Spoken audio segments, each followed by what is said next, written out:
로마서 5장 12절에서 19절 말씀입니다. 우리 한 절씩 교독해 보도록 하겠습니다. 로마서 5장 12절에서 19절 말씀입니다. 그러므로 한 사람을 통해 죄가 세상에 들어왔고 그 죄를 통해 사망이 들어온 것처럼 모든 사람이 죄를 지었으므로 사망이 모든 사람에게 이르렀습니다.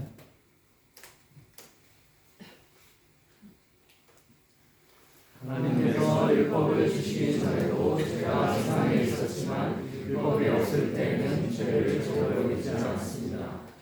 그런 사망은 아담 시대부터 모세 시대에 이르기까지 심지어 아담이 지은 죄와 똑같은 죄를 짓지 않은 사람들마저 지배했습니다. 아담은 장차 오실 분의 모형입니다. 그러나 하나님께서 주시는 은혜는 아담이 지은 죄와 비교가 되지 않습니다. 많은 사람이 한 사람의 죄 때문에 죽었다면 한 사람 예수 그리스도의 은혜로 인한 하나님의 은혜와 선물은 많은 사람에게 더욱 넘쳤습니다. 또한 하나님의 선물과 아담의 죄는 차이가 있습니다. 한 사람의 죄 때문에 심판이 오게 되고 모든 사람을 정죄에 이르게 했으나 하나님의 은혜의 선물은 많은 범죄 때문에 오게 되어 많은 사람에게 의롭다함을 받게 하였습니다. 한 사람의 죄로 말미암아 사망이 왕노릇 하였다면 하나님의 넘치는 은혜와 의롭다고 여기시는 선물을 받은 사람은 한 분 예수 그리스도를 통해 참 생명 안에서 더더욱 왕노릇하게 될 것입니다. 그러므로 한 사람의 범죄 때문에 모든 사람이 죄인이 되었지만 한 사람의 의로운 행동 때문에 모든 사람에게 생명을 낳게 하는 의로움이 발생했습니다. 다 같이 한 사람의 불순종으로 많은 사람이 죄인이 되었듯이 한 사람의 순종으로 많은 사람이 의인이 될 것입니다. 아멘. 오늘은 그림자와 실체라는 제목으로 설교 말씀을 전합니다. 로마서는 편지입니다. 그런데 이야기 형식의 편지가 아니고 어떤 논증이라 그럴까요? 어떤 주장을 하고 그것에 대해서 설명을 하고 반론될 만한 말들을 또 말하고 또 거기에 대해서 또 설명하고 이런 식으로 편지가 구성이 되어 있어서 읽는 독자들로 하여금 좀 시원하게 쉽게 이해되지가 않습니다. 이렇게 말하는 이유는 오늘 설교가 그렇게 쉽지 않습니다. 이 형식 자체가 조금 철학적인 내용이다 보니까 용어나 말 같은 것들이 그렇게 표현될 수밖에 없더라고요. 그래서 조금 어려움이 있지만 그럼에도 불구하고 그 속에서 하나의 문장, 하나의 주제라고 할까요? 그것들을 잘 캐치하시고 여러분의 한 주간의 말씀으로 삼았으면 좋겠습니다. 이 내용은 신학자 바르트의 의견을 많이 참고하여서 구성해 봤습니다. 오늘 우리가 함께 살펴볼 본문은 단순한 과거의 두 가지 사건에 대한 비교가 아닙니다. 아담 그리고 예수라는 이 두 가지 사건을 비교하려고 하는 것이 아닙니다. 이 본문은 인간 실존의 근원적인 질문, 그러니까 인간은 누구인가? 인간의 정체성은 어디서 오는가? 이런 물음들이 실존의 질문들입니다. 이런 것들에 대해서 다룹니다. 전통적으로 우리는 아담 때문에 우리가 망하게 되었다. 그리고 그 사후 대책으로 예수 그리스도의 십자가가 있다. 우리를 구원하시기 위해 오셨다라고 이해하는 어떻게 보면 인과응보적인 순서, 시간적인 순서로 예수 그리스도의 사건을 이해합니다. 하지만 이것은 아담의 타락을 먼저 보고 예수 그리스도의 구원이 뒤따른다라는 생각이 있는 것이어서 죄라고 하는 것이 어떻게 보면 은혜를 끌고 들어오는 더 권세가 있는 힘이 있는 역사의 주권자 같은 그런 이미지를 주기 때문에 문제가 있습니다. 은혜를 죄에 대해 수동적인 보완책으로 느끼게 만든다는 거죠. 그러나 바울이 선포하는 진리는 정반대입니다. 그리스도는 아담의 실패를 수습하러 오신 분이 아닙니다. 더하여 우리 역시도 아담을 통해서 인간을 이해하려고 하는 것이 아니라 그리스도, 예수라는 본을 통해서 우리를 이해해야 마땅합니다. 오직 그리스도라는 참 인간의 거울을 통해서만 비로소 아담이라고 하는 인류의 대표 안에 갇혀있는 우리 자신의 비참함을 볼 수 있는 것입니다. 하나님은 단 한순간도 우리를 그리스도 밖에서 보신 적이 없습니다. 아담의 타락은 하나님의 영원하신 약속, 긍정, 수용, 영접, 바르트의 표현으로는 예, 야, 예스라고 하는 이 은혜의 바다라고 하면 거기에 떨어뜨린 조그만 잉크 정도에 불과한 것입니다. 그게 인류의 타락이라는 거예요. 그러므로 이제 압도적인 그리스도의 그 바다, 그 빛 안에서 우리가 어떻게 이해되는지를 볼 수 있는 것이죠. 그래서 본문 12절이 이렇게 말하고 있어요. 그러므로 한 사람을 통해 죄가 세상에 들어왔고 그 죄를 통해 사망이 들어온 것처럼 모든 사람이 죄를 지었으므로 사망이 모든 사람에게 이르렀습니다. 이 구절을 읽을 때 우리는 이렇게 생각하죠. 아, 아담 때문에 우리가 지금 이 모양 이 꼴이구나. 이렇게 생각한다는 거예요. 하지만 바울이 말하고자 하는 바는 생물학적인 유전이거나 법적인 책임의 전가가 아니라는 거예요. 아담이 잘못했으니까 그거를 우리가 대신 받는다 이렇게 이해하지 말라는 것입니다. 아담은 우리와 상관없는 먼 조상이 아니에요. 아담은 하나님의 은혜를 거부하고 스스로 주인이 되려고 했던 우리 자신의 모습을, 본질적인 모습을 보여주는 그런 거울 같은 역할을 하는 거죠. 바로 그리스도 없는 나 자신의 다른 이름이 아담인 것입니다. 따라서 모든 사람이 죄를 지었다라는 말 속에는 모든 인간이 그리스도 밖에서 아담적인 어떤 실존이라고 할까요? 그 허무함을 선택하고 있다는 거예요. 아담적 실존이라고 하는 거는 이제 하나님을 거부하고 스스로 이렇게 통치하고 싶은 그런 거예요. 그런데 주인이 되려고 하는 이런 모습들은 마치 나무가 뿌리가 뽑혀서 돌아다니는 것과 같다. 이렇게 기독교는 설명을 하는 것입니다. 겉으로 보기에는 푸르러 보이지만 실상은 뿌리 내리고 있지 못하기 때문에 죽음 가운데 결론 맺을 수밖에 없는 그 허무함 가운데 있다는 거죠. 우리가 아담적 실존으로 전락한 이유는 하나님이 주시는 그 생명의 호흡을 스스로 거부했기 때문에 일어나는 일, 내 힘으로 숨을 쉬겠다라고 결단했기 때문이라는 것이죠. 이 자발적인 거절이 우리를 생명의 근원으로부터 스스로 떨어져 나가게 만든 것입니다. 그래서 아담은 단순히 처음 죄를 지은 사람이 아니라 하나님 없는 인간이라는 이 허무함을 표현해주는 그 형상의 이름인 것입니다. 누가복음 15장에 우리 잘 아는 이야기가 있어요. 탕자의 비유 이야기요. 그 탕자는 둘째 아들이 아버지의 재산을 이제 먼저 받아가지고 이제 떠나는 그런 이야기잖아요. 아버지 집을 떠나서 먼 나라에 이제 가서 호랑방탕을 생활하는데 그 모습은 외형적으로는 매우 자유로워 보입니다. 그러나 그 실상은 돼지가 먹는 그 쥐염 열매조차 먹을 수 없는 그런 허무 속에 있었다는 거죠. 텅 비어 있더라. 그래서 아담적인 신실존, 하나님 없이 사는 인간의 모습이 이렇더라는 거예요.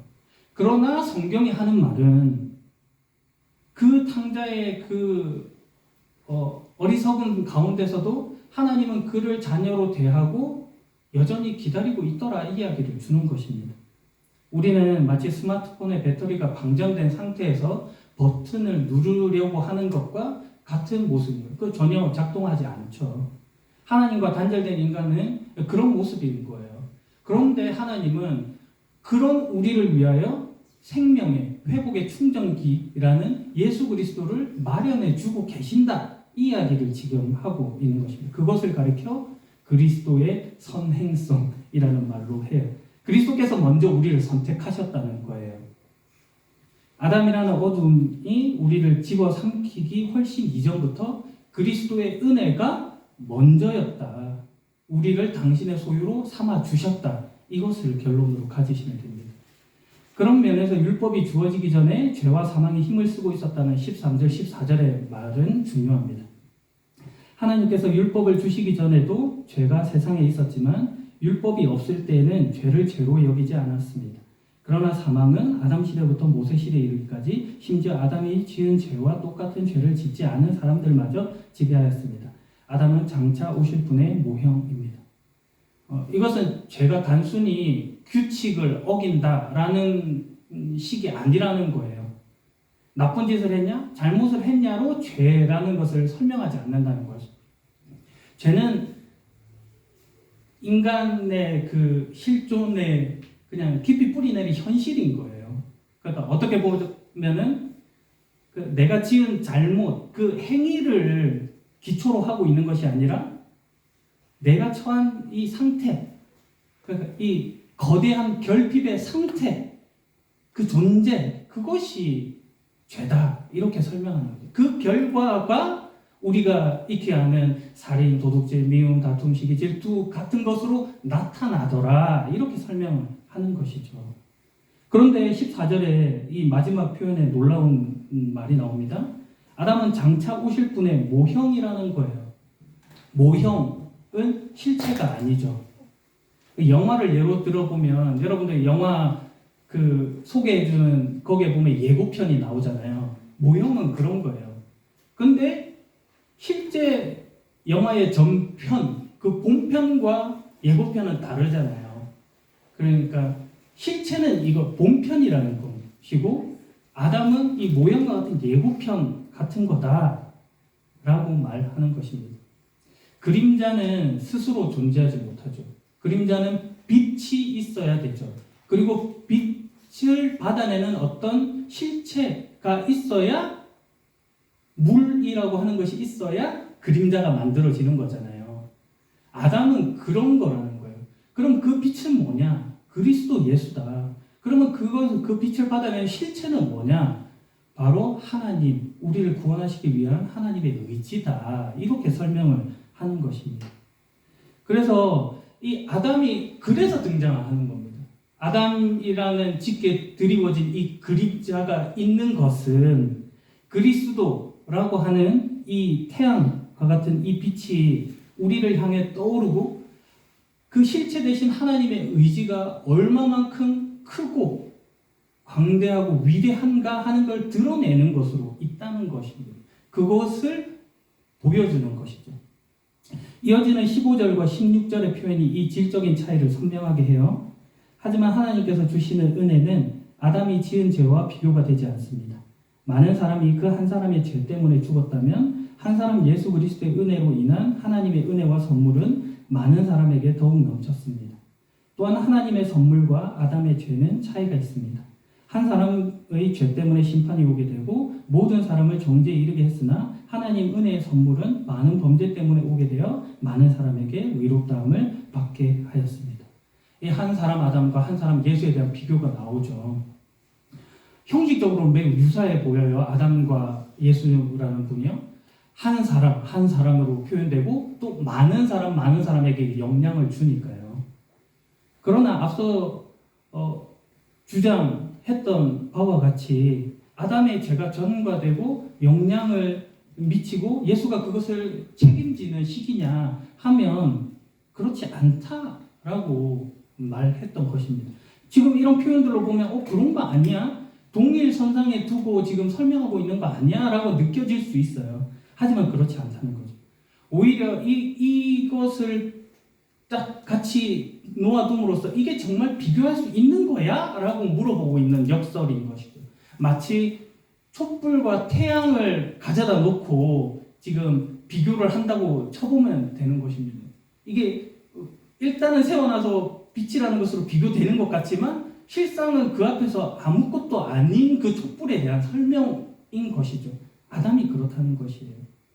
억만장자의 아버지를 둔 아들이 있다고 생각해봐요. 그 아들이 빚을 조금 졌어요.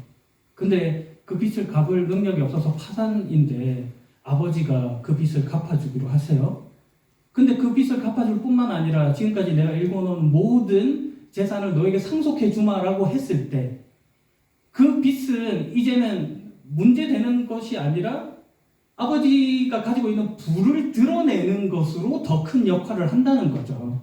지금 이 이야기를 하는 것입니다. 그리스도의 은혜는 이런 것이다.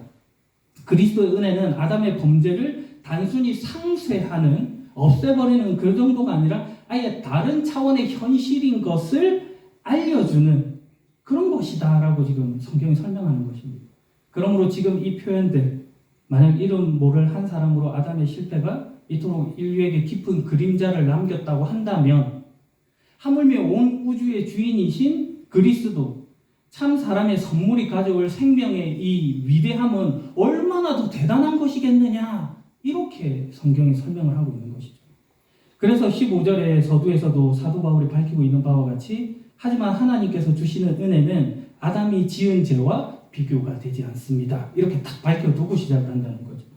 양적인 대칭을 설명을 하고 싶어서가 아니고 은혜의 비대칭성, 질적인 압도를 설명하고 싶어서 있는 표현인 것이죠. 그래서 사도 바울은 이후에 하지만 더욱더 넘쳤습니다 이런 식의 표현들을 반복적으로 사용하여서 아담과 그리스도 사이에 있는 그 차이를 설명하는 것입니다.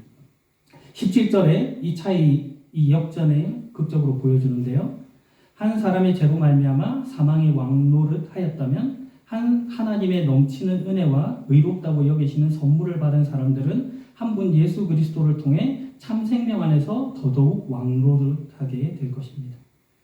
아담의 실패가 우리에게 피할 수 없는 운명처럼 보였다면 그리스도의 은혜는 그 운명 자체를 뿌리채 뽑아버리고 우리에게 영원한 권세를 부여했다는 사실을 전달해 주죠. 지배당하던 자가 지배하는 통치자가 되는 것이에요. 하나님의 자녀라는 권세로 얻은 영광이죠. 근데 반드시 짚고 가야 될 문제가 하나님의 은혜가 있으니까 우리가 마음대로 허랑방탕하게 살아도 되는 거냐 이렇게 생각할 수도 있다는 거예요. 마음대로 죄를 지으면 은혜가 더 커지겠네 이렇게 생각할 수 있는데 그러지 말라라고 뒷부분에 또 여러분이 읽어보시면 바로 등장합니다. 오히려 이런 표현들을 통해서 우리가 더 이상 이 사망이 힘을 쓰는 그 통치권을 행사했던 그 왜곡으로부터 완전히 벗어났다는 걸 설명하는 거예요. 그 왜곡된 통치권이 박탈되었다. 이렇게 설명을 해주고 있는 것이죠. 아까 태양과 촛불에 대해서 이야기했지만 태양이 뜨면 이제 촛불을 킬 필요는 없잖아요. 그 정도라는 거죠. 그리스도의 생명 안에 거하게 된 자는 죄에게 더 이상 매력을 느끼지 않아도 된다. 너희는 그런 존재야. 존재의 완전한 역전이 일어났어. 이렇게 설명을 하는 겁니다. 그렇다면 여기서 우리는 보다 근본적인 질문을 던질 수 있죠. 왜 그리스도의 은혜가 아담의 범죄보다 더 큰가? 이렇게 생각해 볼 수 있습니다. 그렇게 주장을 한다면 전통적인 답변은 이렇습니다. 하나님의 사랑이 그만큼 크기 때문이다. 이렇게 맞는 말이죠. 그만큼 크다는 거예요. 하지만 바울은 또 다르게 그 깊은 곳을 가리키고 있는데 그리스도는 아담의 타락 때문에 사후 대책으로 세워진 것이 아니라고 했어요. 창조 이전부터 이미 계셨던 하나님의 뜻 자체였어요. 여러분 뜻이라고 하니까 예수 그리스도가 하나님의 뜻이다. 이러면 뜻하면 무슨 아이디어 같이 그러니까 어떤 생각, 약간 비인격적인 어떤 존재 같이 느껴질 수 있지만 그렇지는 않습니다. 하나님은 어떤 자기의 그 생각을 종이에 설계도처럼 쓰는 것이 아니고 그분이 생각하시고 결심하시고 뜻을 세우심으로 그것을 실행하시겠다고 작정하시는 것과 마찬가지예요. 그분은 계획만 세우시는 분이 아니라 직접적으로 행동하시는 분이시거든요. 근데 그 결심이 바로 예수 그리스도를 통해서 구체화되었다는 것이죠. 그러므로 하나님의 결심이라는 것은 곧 예수 그리스도 자체더라. 예수 그리스도 밖에서 하나님의 뜻을 설명할 수 없더라. 이렇게 말하고 있는 것입니다. 요한복음 1장에 태초에 말씀이 계셨는데 그 말씀이 육신이 우리 가운데 가시니 아버지의 독생자의 영광이에요. 예수 그리스도다. 이 말을 하잖아요. 처음부터 있었던 그 시작이자 근원이 그리스도다 이렇게 설명을 하는 것입니다. 그래서 하나님은 먼저 인류를 선택하시고 그리스도를 보내신 것이 아닙니다. 그리스도를 먼저 세우시고 그리스도 예수 안에서 인류를 선택하신 것이죠. 그래서 그리스도는 선택하시는 하나님이시면서 동시에 우리를 대신하여 선택받은 인간인 것이죠. 하나님은 결코 인간을 그리스도 없이 보시지 않아요. 하나님이 우리를 바라보실 때는 항상 그리스도 안에서 우리를 바라보시는 것입니다. 하나님의 마음속에는 아담이 타락하기도 전에 이미 십자가를 지신 예수 그리스도가 계셨던 거예요. 건물을 지을 때 그 임시로 세우는 나무 판때기나 쇠 같은 그걸요, 그 비계라고 하는데요. 그 비계는 건물이 완성되면 철거되잖아요. 그러니까 하나님과 아담의 관계를 이렇게 바라보라는 것입니다. 우리는 건물을 바라봐야지 그 비계를 바라봐서는 안 된다는 말을 하는 것입니다. 인류의 타락이라고 하는 것은 하나님의 계획을 무너뜨릴 수 없다는 거예요. 그래서요. 그것은 하나님의 거룩을 거스르는 실제적인 그런 반역이었지만 그것이 하나님의 구원 사역을 방해할 수 없어요. 하나님은 그 반역까지도 궁극적으로 이기신 거죠. 그리스도 안에서. 건축가가 화려한 이제 건물을 지을 때 설계도를 그린다고 한다면 거기에 이제 모양들을 만들고 이제 성당을 짓는다고 하면 돔도 만들고 십자가도 만들고 그래 놓잖아요. 마찬가지로 하나님의 계획 속에서 예수 그리스도라는 그 십자가가 먼저 탁 첫 페이지로 쓰여져 있는 것이죠. 그래서 우리는 아담을 볼 것이 아니고 그리스도를 보아야 된다. 아담은 그리스도라는 실체 그림자일 뿐이다. 이렇게 말하는 것입니다. 그럼 다시 처음 질문으로 돌아서 왜 그리스도의 은혜가 아담의 범죄보다 크냐? 아담은 유한하다는 거예요. 그리고 그리스도는 무한하신 것이죠. 처음 일시적인 것과 그리고 영원한 것의 차이인 것이고 그림자와 실체의 차이를 가지고 있더라. 이 창조로서 설명을 하는 것입니다. 그래서 18절과 19절에서 바울은 마침내 결론을 이렇게 폭발적으로 선언합니다. 그러므로 한 사람의 범죄 때문에 모든 사람이 죄인이 되었지만 한 사람의 의로운 행동 때문에 모든 사람에게 생명을 낳게 하는 의로움이 발생했습니다. 한 사람의 불순종으로 많은 사람이 죄인이 되었듯이 한 사람의 순종으로 많은 사람이 의인이 될 것입니다. 여기서 바울이 사용하는 모든 사람이라는 표현에 주목해 보세요. 제한된 일부의 숫자의 사람, 어떤 이란에서 말하는 14만 4천 명만 구원을 받는다. 이런 표현은 없는 거죠, 여기서는. 그죠? 그리스도 안에서 실제된 모든 인류를 포함하고 있다는 것이에요.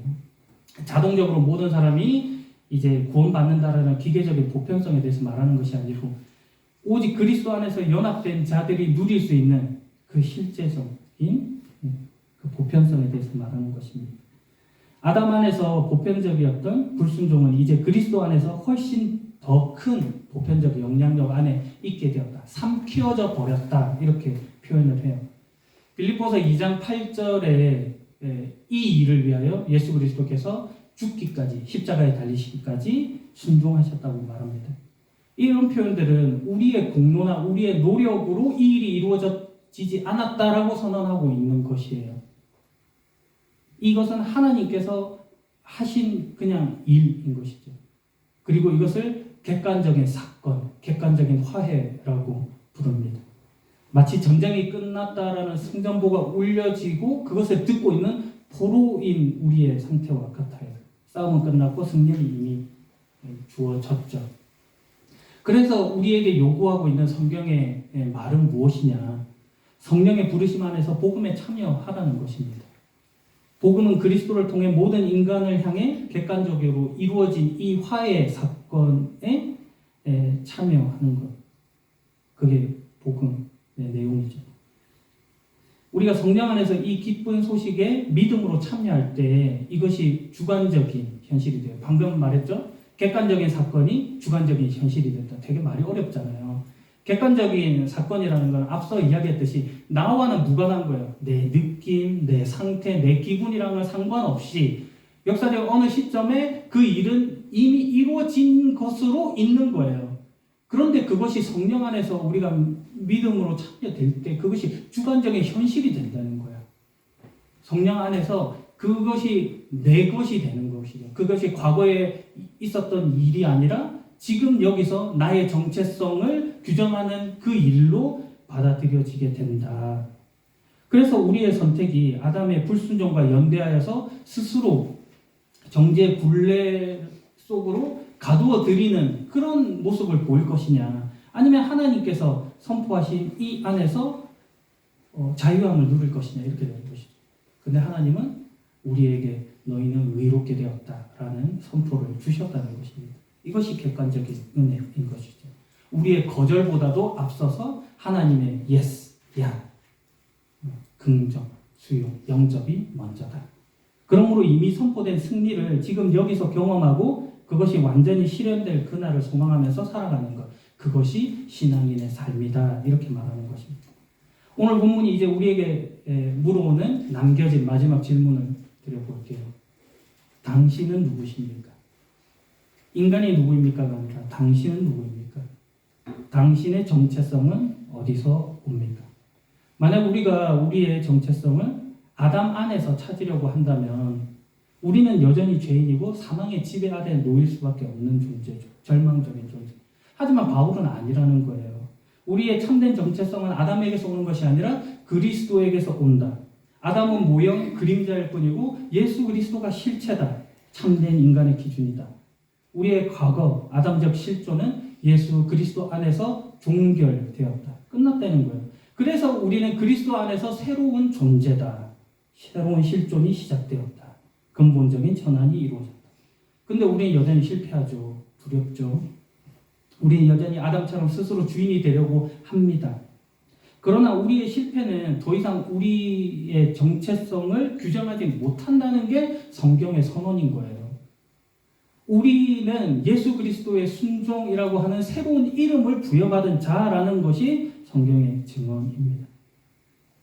우리의 죄보다 먼저, 우리의 실패보다도 깊이 하나님의 예스가 먼저이기 때문에, 만약 당신이 반복해서 무너지는 죄 앞에서 자신을 규정하고 있다면 오늘 본문은 그 이름을 바꾸라고 하죠. 그리스도의 한 번의 순종으로 이미 우리가 의인으로, 자유자로 선포되었기 때문입니다. 마지막 이야기로 설교를 마무리할게요. 신앙이라는 것은 아담이라는 낡은 옷을 벗으려고 애쓰는 싸움이 아니에요. 이 말은 우리가 이미 그리스도라고 하는 새로운 옷을 입은 자라는 것입니다. 그 옷이 입혀진 자인 거예요. 그래서 신앙은 이 사실을 성령 안에서 긍정하고 담대히 수용하려는 것이에요. 그 안에서 성령님이 활동하시죠. 오늘 우리의 현실 가운데로 예수 그리스도의 사건을 끌고 들어오시는 거예요. 과거의 뉴스를 단순히 전달해 주는 정도가 아니고, 그런 리포터 같은 역할이 아니고, 차가워지고 완전히 얼어붙은 우리의 마음에 태양과 같은 하나님의 빛을 이렇게 온기를 이렇게 불어 넣으시는 생명의 활동. 그래서 로마서 8장에는 창조의 영이라고 말하고 있는 것이죠. 단순히 깨닫게만 하시는 분이 아니라 죄를 미워하고 의를 갈망하게 하고 하나님과 교제하기를 너무나 원하게 만드시는 능력의 분이 성령님이라고 설명을 하는 것입니다. 그렇기 때문에 우리가 무엇을 만들어내려고 애쓸 필요가 없는 거죠. 다만 성령님의 일으키시는 그 활동 가운데 참여하는 것, 그것이 복음입니다. 기쁜 소식입니다. 더 이상 죄에 머물러 있을 수 없는 것이죠. 결코 그럴 수 없습니다. 우리는 이미 참된 왕의 통치 안에 있기 때문입니다. 이제 넘치는 그 은혜에 우리가 할 일은 감사하는 것이고, 그리스도의 통치 안에 새로운 존재로 살아가는 것이고, 아담의 그림자 속에서 방황하는 것이 아니라 그리스도라는 실체 안에서 승리의 기쁨과 자유를 누리는 것입니다. 그런 복된 여러분에게 예수 그리스도 이름으로 축복합니다. 기도하겠습니다. 사랑의 하나님 아버지, 우리의 자격이 아닌 그리스도의 순종으로 우리를 이미 의롭다 선포하시니 감사합니다. 이제 우리는 아담의 그림자에 숨어 절망하는 자가 아니라 그리스도라는 빛 안에서 생명을 누리는 자임을 고백합니다. 성령님, 우리의 시선을 나의 실패가 아닌 그리스도의 완성에 고정시켜 주시옵소서. 이미 승리한 그 통치 아래에서 죄를 거절할 담대함과 의를 향한 거룩한 욕망으로 오늘을 살게 하옵소서. 나의 어떠함보다 크신 하나님의 영원한 이해, 예스를 신뢰하며 우리 주 예수 그리스도의 이름으로 기도합니다. 아멘.